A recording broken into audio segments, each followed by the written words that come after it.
Yang saya kasihi Bapak Pastor Paroki dan Pastor rekan serta Imam Konselebran, yang kami kasihi para biarawan biarawati dan yang kami cintai umat sekalian. Saya memberi judul renungan Paskah pada tahun 2022 ini,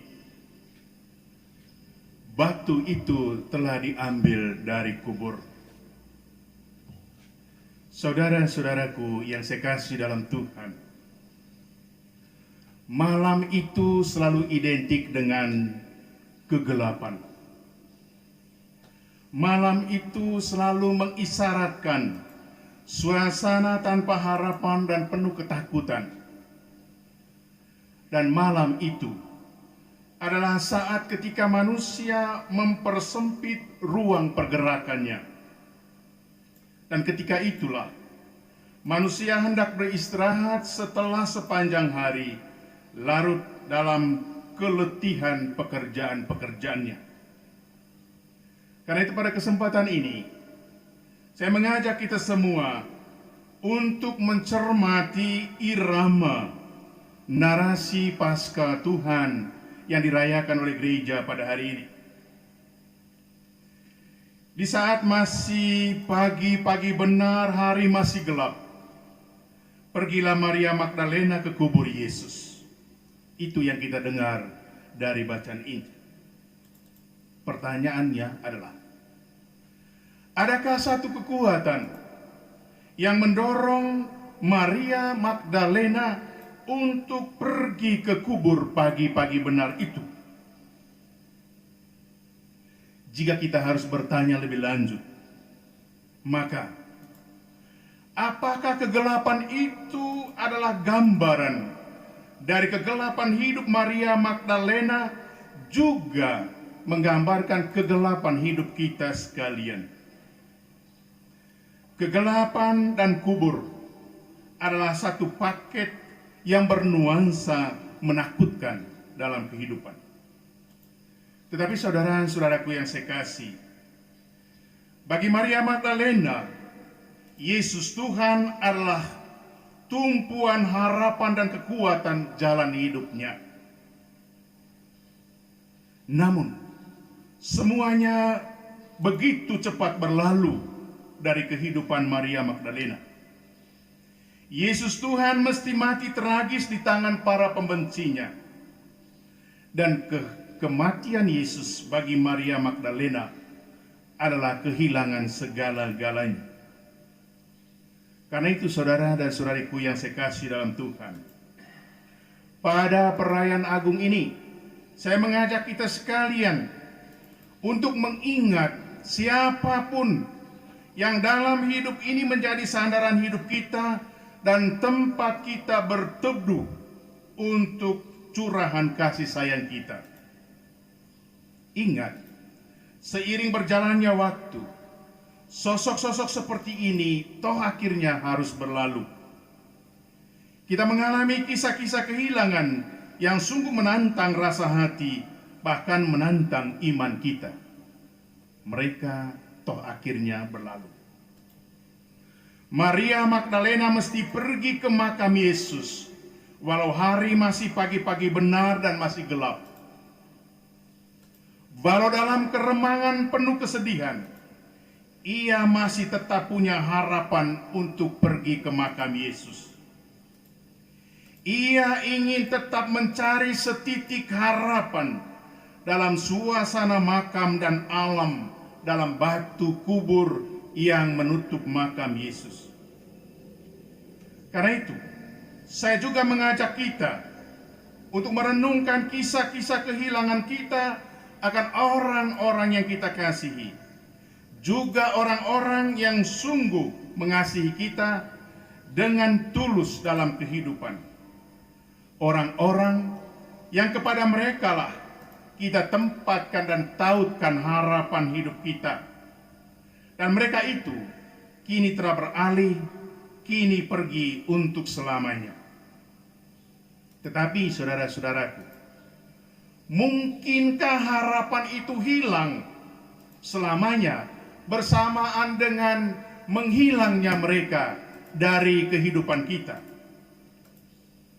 Ingatlah saudara-saudara, bukankah di atas makam mereka yang hilang itu kita tempatkan sekuntum bunga yang semerbak? Bukankah di atas makam mereka yang hilang itu kita nyalakan sebatang lilin hanya untuk mengatakan kepada mereka, saudara, saudariku, hidupmu tetap harum semerbak mewangi dan bersinar terang bagai cahaya lilin bagi jalan hidup kami yang masih berziarah di muka bumi ini. Sungguh dahsyat, sungguh mengagumkan iman Kristiani kita akan misteri Paskah Tuhan. Dalam misteri Paskah, kita kenangkan serentak merayakan kisah-kisah paling menentukan dalam iman kita. Kita merayakan penderitaan Tuhan, kita merayakan kematian, dan kita merayakan kebangkitan Tuhan. Tak pernah ada kebangkitan Tuhan jika tidak alami kisah kematian dan penderitaannya. Tetapi pula bahwa penderitaan dan kematian dalam Tuhan itu tidak pernah boleh diterima sebagai akhir dari segala-galanya tanpa harapan akan kebangkitan. Tidak.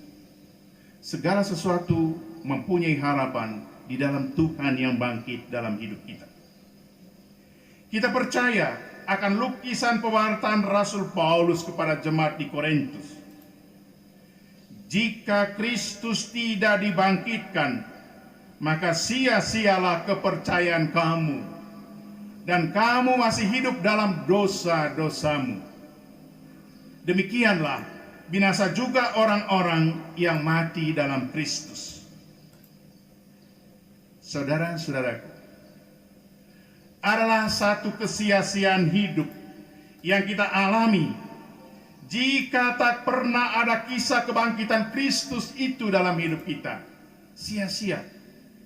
Karena itulah Paskah Tuhan bagi kita sekalian adalah narasi dasar dari iman Kristiani kita.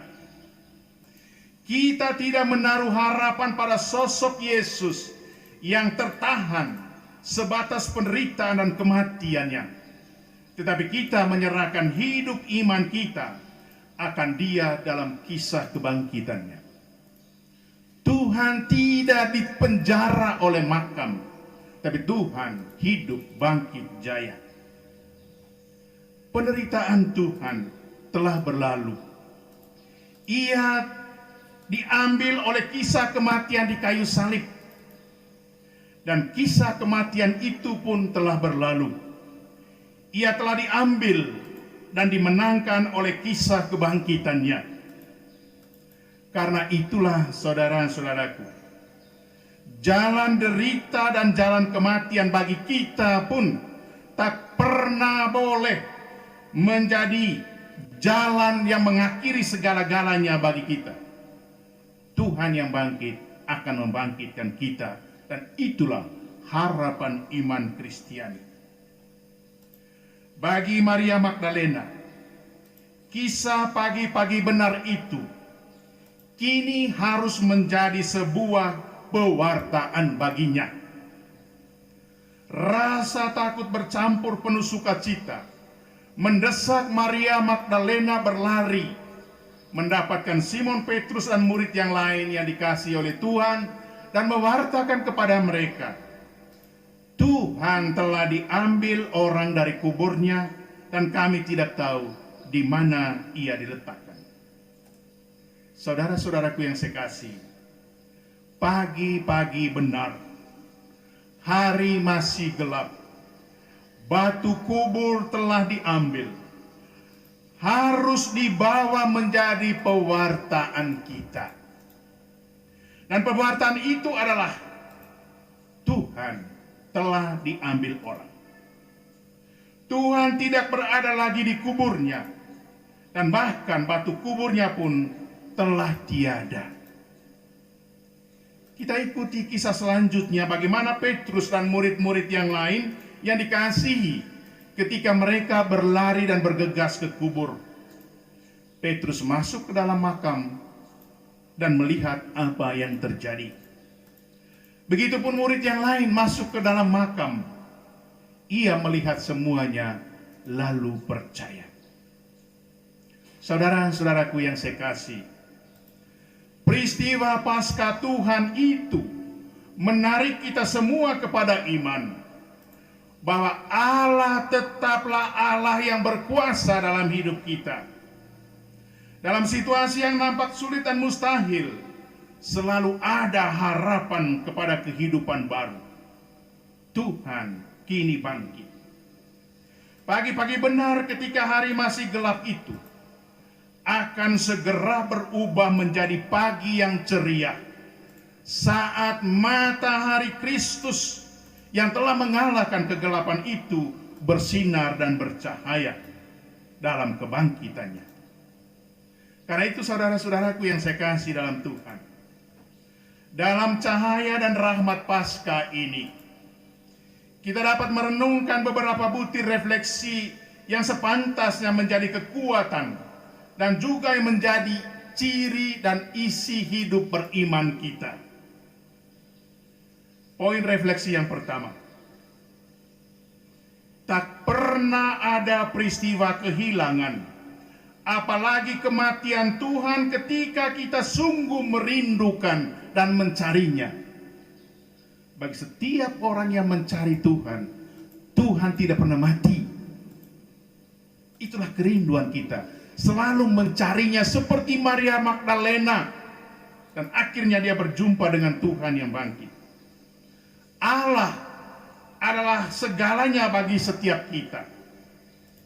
Tak pernah boleh apapun yang mustahil terjadi dalam hidup kita, karena kita selalu yakin bersama dan di dalam Tuhan yang bangkit.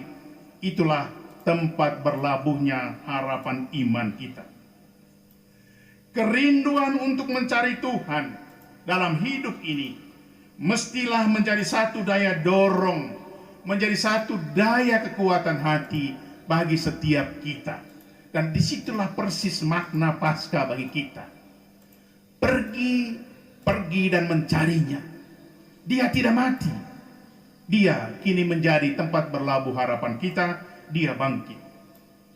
Saya yakin kita semua pasti ingat akan salah satu seruan Mazmur tanggapan dalam misa. Bagi orang yang benar, Tuhan bercahaya laksana lampu di dalam gulita. Saudara, Paskah Tuhan itu ibarat lampu di jalan kekelaman hidup kita. Paskah Tuhan itu memanggil kita kembali kepada harapan hidup yang telah pudar di dalam Dia. Poin yang kedua, poin refleksi kita.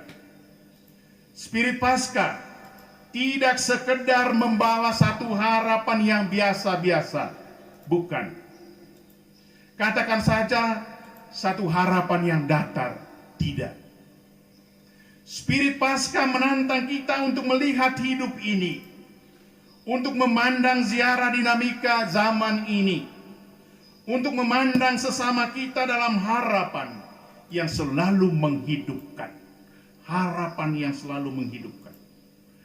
Dalam semangat Paskah Tuhan, hidup itu diubah secara baru. Hidup tidak akan pernah dilenyapkan, sebab Tuhan yang kita imani adalah Tuhan yang hidup. Dia bukan Allah orang-orang mati. Saudaraku yang saya kasihi, disinilah semangat Paskah membawa ke dalam hati kita cahaya pengharapan di dalam Kristus. Kristus telah wafat di salib. Kristus telah dimakamkan. Tetapi kematiannya membawa hidup baru dalam kebangkitan. Kita mestinya sadar akan sekian banyak kisah kematian yang konyol juga dalam hidup kita. Kematian yang sia-sia. Seperti orang mengakhiri hidupnya secara tragis sambil mengorbankan nyawa atau hidup sekian banyak orang lain. orang-orang Kristen sebaliknya mesti masuk dalam kisah kematian, namun harus mampu memberikan harapan akan kehidupan baru. Itulah hidup yang disebut sebagai pengorbanan demi sesama yang amat berlawanan dengan menghayati prinsip dan visi hidup dengan mengorbankan nyawa sesama. Poin ketiga yang ingin kita refleksikan pada perayaan Paskah ini. Seorang yang beriman pada Kristus akan tidak terpenjara dalam segala kekhawatiran yang menakutkan, akan segala kefanaan dan kesementaraan dalam hidup ini. Orang yang percaya kepada Kristus tidak pernah khawatir akan hidupnya di muka bumi ini. Ziarah hidup setiap kita tidak pernah berhenti di atas bola bumi yang fana ini, tidak. Tulisan Santo Paulus adalah kunci bagi kita dalam semangat Paskah ketika dia berkata, pikirkanlah perkara-perkara yang di atas, bukan perkara di bumi. Sebab kamu telah mati dan hidupmu tersembunyi bersama dengan Kristus di dalam Allah. Kristus adalah hidup bagi kita semua. Kita tidak mengatakan bahwa perkara duniawi ini tidak penting, bukan itu maksudnya. Tapi kita sadar bahwa kesejahteraan hidup itu berkaitan dengan kebutuhan real dan normal bagi setiap manusia. Namun saudara-saudara, semangat Paskah mengingatkan kita untuk tidak terjebak atau menjebak diri kita sendiri ke dalam hidup yang tak bermartabat. Kenikmatan hidup, keinginan yang tak terbendung akan harta kekayaan, ambisi yang tak terukur dan kuasa bisa menjadi jerat yang membuyarkan rasa damai di hati dan aura ketenangan di dalam batin kita. Poin yang keempat dan poin yang terakhir. Saya secara khusus mengajak kita semua untuk merenungkan batu-batu kubur yang menutup identitas diri kita masing-masing. Sering terdengar kata orang, hidup itu kok enteng dan indah. Cuma penuhi saja standar-standar dan syaratnya, hidup pasti akan bahagia. Dan jangan lupa tersenyum. Bila bebanmu terasa berat, hadapilah dengan senyum. Itu selalu nasihat orang. Tetapi saudara-saudara, bukankah kita juga menyadari bahwa kita kadang kehilangan daya dan aura hati untuk tersenyum dalam hidup ini? Hidup akhirnya terasa sepet, pahit, hambar, datar, dan kosong. Yang sebenarnya terjadi, saudara-saudaraku, batu-batu masih menutup identitas diri kita masing-masing. Dan tak pernah ada suasana, tak pernah ada angin baru, tak ada cahaya terang yang masuk dan menembusi kedirian kita.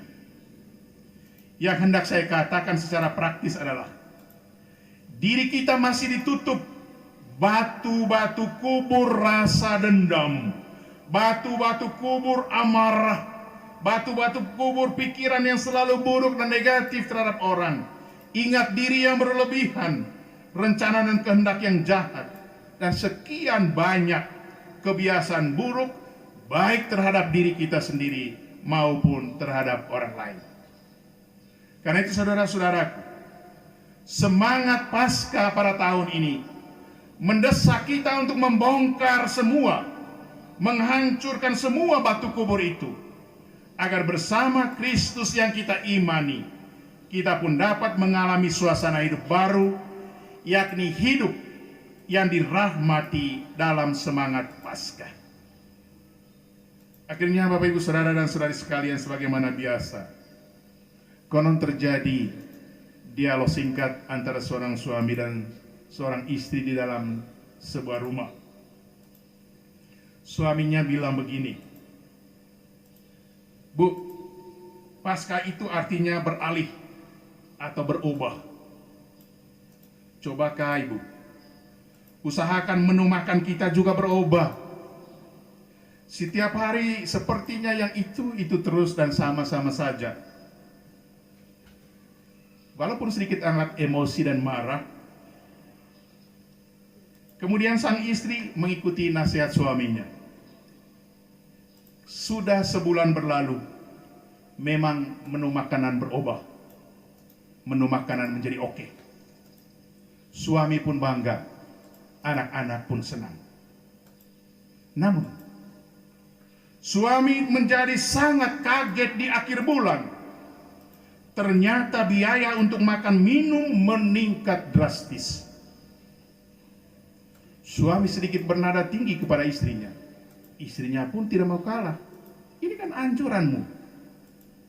Tidak ada yang mengalah. Perkara pun dibawa kepada Bapak Pastor Paroki.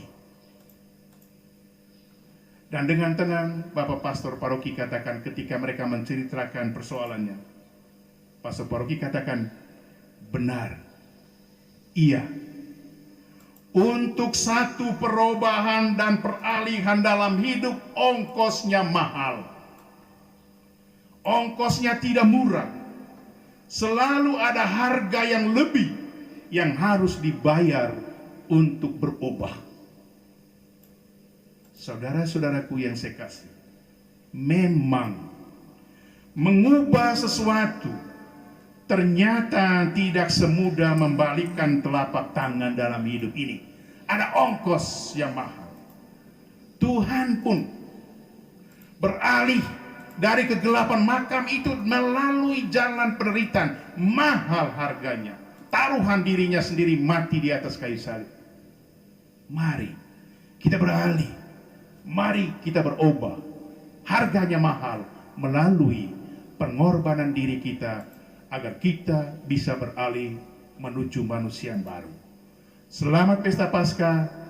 Tuhan yang bangkit menyertai hidup kita dari waktu ke waktu. Amin.